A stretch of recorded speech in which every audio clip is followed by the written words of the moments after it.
आप लोगों ने एक खबर सुना होगा, देखा होगा, आप लोगों ने उस खबर को छापा होगा अपने अखबारों में कि बिहार में एक अजीबोगरीब मसला सुनने को मिला कि कॉलेज के प्रिंसिपलों की नियुक्ति लॉटरी के माध्यम से की गई।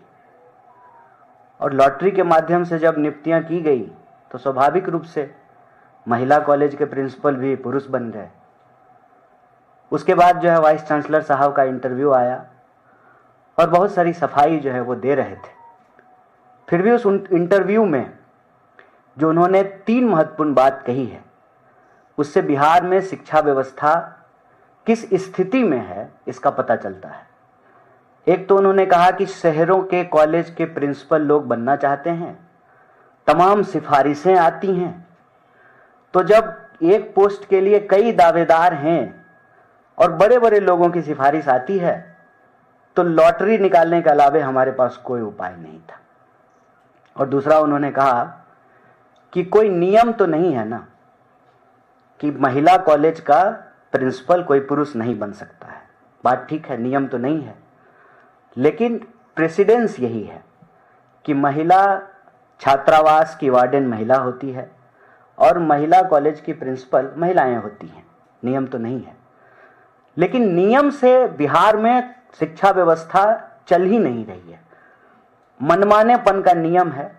और आपने देखा होगा कि बिहार में जो है साला, साली, जीजा, बेटा, बेटी, तमाम तरह के आयोग बन रहे हैं। शिक्षकों की नियुक्तियां कैसे हो रही हैं, प्रिंसिपल की नियुक्ति कैसे हो रहा है, वाइस चांसलर की नियुक्ति कैसे हो रहा है, इसका पूरा पर्दाफाश जो है अपने आप होता हुआ दिखता है।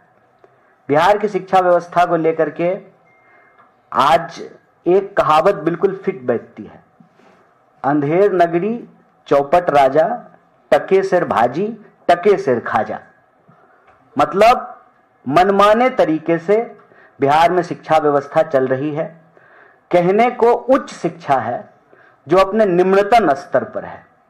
निम्नतम स्तर पर कहने का मतलब यह है कि आप किसी भी कॉलेज में टोटल इनरोल्ड स्टूडेंट का नंबर देख लीजिए।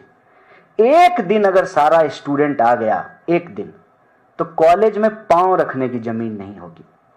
4 कमरे का कॉलेज और उस कॉलेज में स्टूडेंट का रजिस्ट्रेशन आप देखेंगे तो 30,000, 35,000, 40,000 तक स्टूडेंट इनरोल्ड हैं।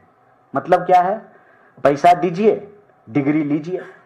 लेबर मार्केट है बिहार, किसी तरह से डिग्री ले लीजिए, नौकरी तो वहां मिलेगी नहीं, फिर वो डिग्री लेकर के पूरे देश में नौकरी के लिए भटकते रहिए।